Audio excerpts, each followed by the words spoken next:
예, 어제 윤석열 당선인이 초대 장관 후보자 8명을 직접 발표했습니다. 그 가운데는 원희룡 전 지사가 부동산 정책의 핵심이 될 국토부 장관에 깜짝 지명이 됐습니다.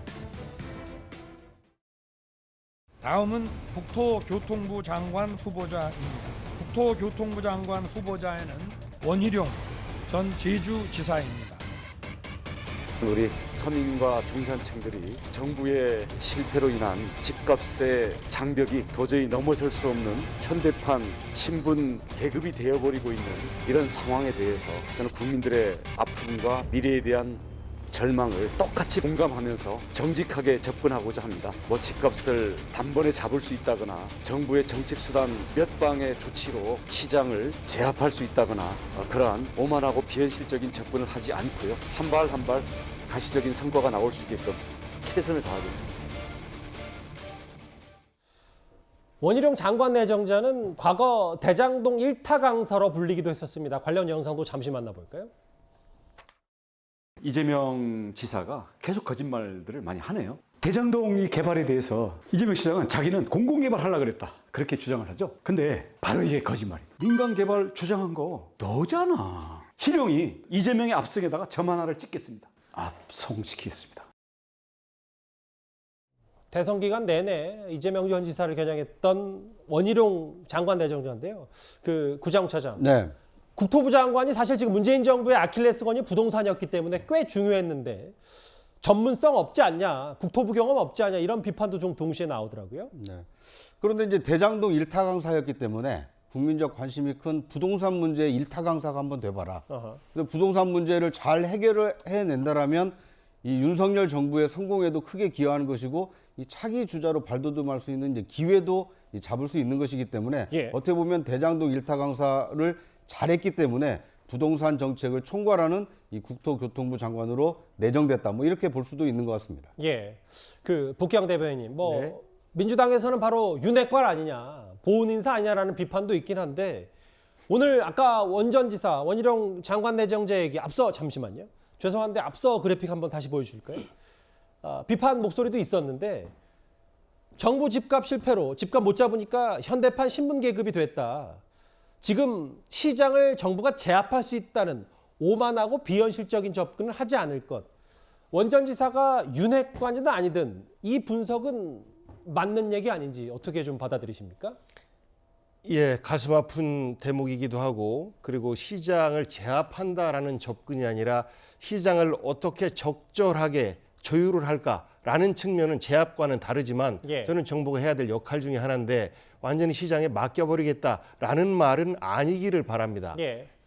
그 원희룡 지명자가 사실 전문가는 아닌데 정치적인 부분에 대한 센스는 좀 있는 거 아니겠습니까? 그래서 대장동에 대해서 공격을 했는데 저는 그 부분이 검증 과정에서 본인에게는 부메랑이 되지 않겠느냐라는 생각을 합니다. 왜냐하면 대장동의 그 전면에 공격을 했던 그 부분이? 그렇습니다. 왜냐하면 아까도 뭐 저 공공개발 본인이 주장하지 않았다, 오히려 민간개발 주장했다 이런 것들이 전부 다 팩트에 어긋나는 주장들이고 그리고 본인도 제주지사로 있을 때 여러 가지 민간 개발에 대한 승인들이 있었었거든요. 이런 부분에 대한 시비도 분명히 있을 것이고 그리고 또 우리가 업추비 관련해서도 본인이 지사로 있었으면서 공격을 했었는데 본인 업추비도 아마 이번에 많은 부분 이렇게 업추비라는 건 업무 추진비입니다. 업무 추진비. 그 검증이 되지 않을까. 그래서 본인이 정치인으로서 공격을 했던 것들이 상당 부분 부메랑으로 돌아와서 원희룡 그 장관에 대한 청문회가 국민적으로 상당히 많은 관심을 갖지 않겠나 싶습니다. 어찌됐건 깜짝 발탁이면 분명하고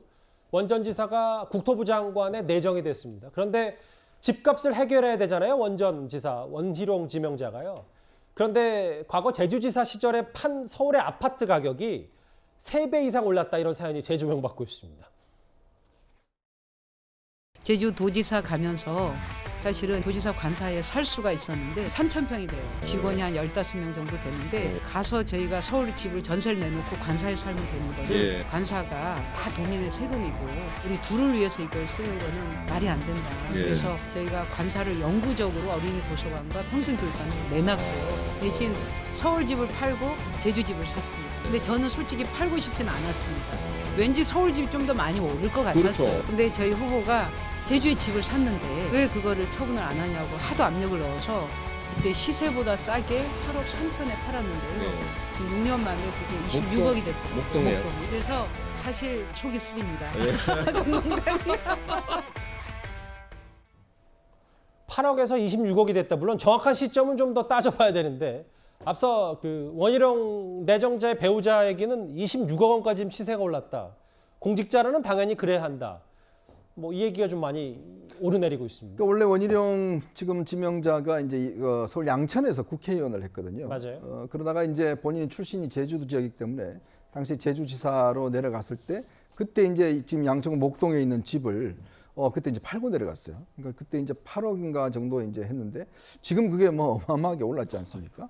이제 그렇다 보니 이제 부인 입장에서 보면 아이고 전세라도 주고 가면 지금 값이 올랐을 텐데 근데 이제 아마 원희룡 지사는 제주도 관사도 그게 워낙 크니까 그걸 이제 지역 아동업체나 이런 데 이제 내주고 본인은 따로 이제 살았던 것 같습니다. 그 제주도에 따로 조그맣게 집을 마련했고 뭐 그것만 있으면 되지 않느냐라고 이야기를 하는데 아무래도 이제 문재인 정부의 관료들 중에서 끝내 강남에 있는 집 2채를 안 팔고 그만두신 분도 계시고 또 어떤 비서실장분은 청주집을 팔고 서울집을 놔뒀다가 지금 또 그게 충북지사로 또 출마하시겠다는 분도 계시지 않겠습니까? 예.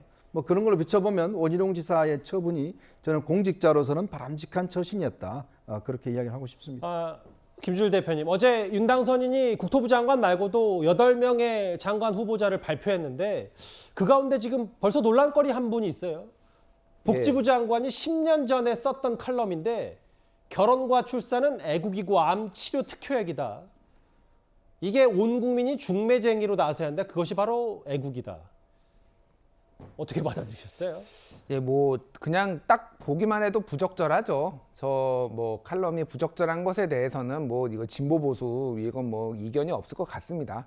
그래서 저런 뭐 어떤 마인드를 가지고 만약에 이제 장관을 하신다라고 하면은 크게 문제가 되는데 저거에 대해서는 아마 본인이 청문회장에서 뭐 적절히 소명을 하셔야 될 것 같아요. 중요한 거는 얼마나 이제 이분이 어떤 직무 수행 능력이 있느냐 그 부분일 것 같은데 지금 문재인 대통령 죄송합니다. 윤석열 당선인의 40년지기 친구로 지금 알려져 있어요. 예. 그래서 대학은 다른데 어쨌든 경북대 의대를 나오고 그래서 대학은 다르지만 오랜 친구로 알려져 있는데 그런 것들이 좀 강하게 작동된 것이 아닌가. 그리고 사실은 보건복지부가 굉장히 큽니다. 아시겠지만은 그래서 그 보건과 복지가 있는데 맞아요. 사실은 복지가 훨씬 더 크거든요. 그래서 복지를 전공하신 분들이 그동안은 장관이 많이 됐는데 의사가 지금 됐다라는 거예요. 그런 부분들이 얼마나 그러면 복지 분야에 대해서 얼마나 전문성을 가지고 이거를 할 것인가 이런 부분들이 조금 검증의 대상이 돼야 되지 않을까 그렇게 보여집니다. 어제 발표된 1차 장관 내정자들 얘기 인물별로 하나하나 만나봤습니다.